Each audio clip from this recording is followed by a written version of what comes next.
നമസ്കാരം. മനസ്സിലായ എന്നെ? പന്നിപ്പറമ്പിൽ ഐസക്ക്. കറങ്ങണ കോഴിയാണ് ചിഹ്നം. 4 പ്രാവശ്യം കൊണ്ട് ഞാൻ ഇലക്ഷൻ നിൽക്കണ്. അന്തസ്സായിട്ട് 4 പ്രാവശ്യം തോറ്റു കൊടുത്തു. ഈ പ്രാവശ്യം നിൽക്കുകയാണ് വാശിക്ക് 5ാമത്തെ പ്രാവശ്യം. ഞാൻ എല്ലാവരുടെ പുറകെ നടന്ന് പറഞ്ഞു, മേഡം എനിക്കിട്ട് കുത്തനെ, എനിക്കിട്ട് കുത്തനെ, എനിക്കിട്ട് കുത്തനെ എന്ന്. ഒരു മനുഷ്യൻ എനിക്കിട്ട് കുത്തിയില്ല, ഒരാള് കുത്തി. ആരെന്നറിയാ?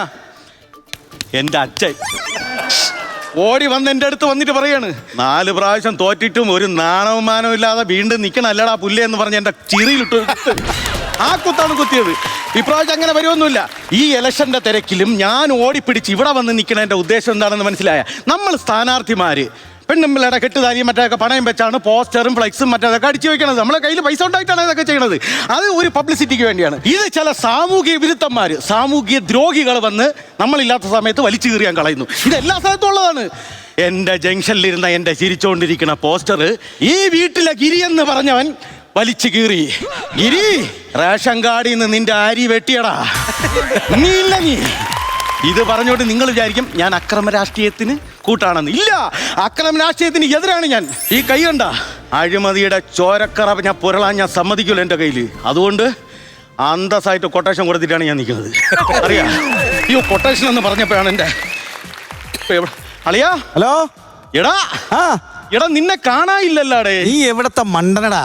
എടാ ഇത് ഓഡിയോ കോളാണ്, വീഡിയോ കോളല്ല, കാണാൻ പറ്റൂല. ഞാൻ ഒന്നാമത് ഏറിൽ നിൽക്കണേ, ഞാൻ അതാണ് ഉദ്ദേശിച്ചത്. പിന്നെ എടാ നമ്മളെ പോസ്റ്റർ കീറിയ ഗിരിയുടെ വീട്ടിലാണ് സുഹൃത്തെ ഞാൻ നിൽക്കുന്നത്. ഓ, ഇവനെ വെട്ടണ്ടേ നമുക്ക്? പിന്നെ അവന്റെ പണി നമ്മൾ തീർക്കും, പണി കൊടുക്കും. നീ പെട്ടെന്ന് വാടാ.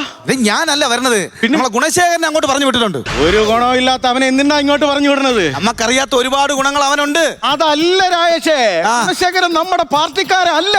അവ ഇന്നലെ വെളുപ്പിനെ ആയടാ നമ്മളെ പാർട്ടിയിലായി രഹസ്യമായിട്ട്. വെളുപ്പിനറിയാം. ഓ എടാ, അവനല്ലേ ഈ പോസ്റ്റർ കീറിയ കാര്യം നമ്മുടെ അടുത്ത് പറഞ്ഞത്. അഥവാ എന്തെങ്കിലും വിഷയം ഉണ്ടെങ്കിൽ അവസാനം അവന്റെ തലയെ കെട്ടി വെച്ച് കൊടുത്താൽ മതി. ഗിരി അവൻ വെട്ടുമല്ല, പിന്നെ ഉറപ്പായിട്ടും എത്തും. എനിക്കതറിഞ്ഞാ മതി. ഓക്കെ, ഇപ്രാവശ്യം തോറ്റു കഴിഞ്ഞാൽ വീട്ടിൽ കയറ്റൂലെന്നാണ് ഭാര്യ പറഞ്ഞേക്കുന്നത്. ഗിരി വന്ന്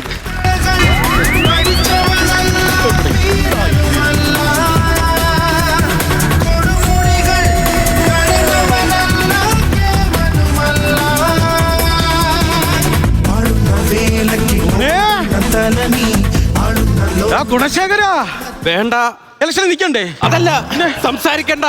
നീ എവിടെയായിരുന്നു നീ കുറെ കാലം? അവസാനം ഒരു ആവശ്യം വന്നപ്പോ ഞാനേ വന്നോളൂ നിങ്ങളുടെ പാർട്ടിയില്. അതത്രേ ഉള്ളൂ. നിങ്ങളുടെ പാർട്ടിയിൽ ഓരോരോ വികസന കാര്യങ്ങൾക്ക് ഇനി ഞാൻ ഉണ്ടാവും, പേടിക്കണ്ട. ഈ വിഷയം അവൻ എവിടെ? ഇവിടെ ആരാണ് ഈ ഫ്ലെക്സ് കീറിയത്? ഈ ഫ്ലെക്സ് കീറിയ ഗിരി. അവനെ ഈ സമൂഹത്തിന് മുന്നിട്ട് ഇടിച്ച് പരത്തണം എനിക്ക്. ഇവിടെ അങ്ങനെ പറഞ്ഞാൽ ശരിയാവൂലെന്ന്. പിന്നെന്താണ്? നമ്മളൊരു കാര്യം ചെയ്യാം, നമ്മൾ അവനെ നൈസായിട്ട് വിളിച്ചു വരുത്തി വേണം നമുക്ക് പ്രയോഗിക്കാൻ. അതൊക്കെ പ്രയോഗിക്കാം. നീ താമസ കാര്യം എന്തേ? താമസ കാര്യം എന്ന് പറഞ്ഞാൽ അതൊരു വലിയ കഥയാ. ഇവിടെ വലിയ കഥ കേട്ടോണ്ടിരിക്കാനുള്ള സമയമില്ല. ഗിരി ഇറങ്ങുന്നു, ഗിരിയെ വെട്ടുന്നു. ഷോർട്ടായിട്ട് പറ. ഷോർട്ടായിട്ട് പറയണല്ലേ? ഫ്ലന്ന്. ഫ്ലെക്സ് അടിക്കാൻ പോയപ്പോ എന്റെ കൂട്ടുകാരനെ കണ്ടു, അവന്റെ അടുത്ത് സംസാരിച്ച് നിന്നു. ഫ്ലെന്ന്. ഞാൻ ചോദിച്ചത് പിന്നെന്താണ്? നീ താമസിച്ച കാര്യം എന്താണ് വ്യക്തമായിട്ട്? അതല്ലേ പറഞ്ഞത്. ഞാൻ ഫ്ലെക്സ് അടിക്കാൻ ചെന്നപ്പോ അവിടെ എന്റെ കൂടെ പഠിച്ചൊരു കൂട്ടുകാരൻ, അവൻ പണ്ട് ഓട്ടോഗ്രാഫി എഴുതി തന്നിട്ടുണ്ട് 10ാം ക്ലാസ്സിൽ. പ്രിയ സുഹൃത്തെ, മരിച്ചാലും മറക്കില്ല നിന്നേന്ന്. എന്നിട്ട് 1.5 മണിക്കൂർ എടുത്ത് അവന്റെ അടുത്ത് ഞാൻ ആരെന്നൊന്ന് പറഞ്ഞ് മനസ്സിലാക്കേ.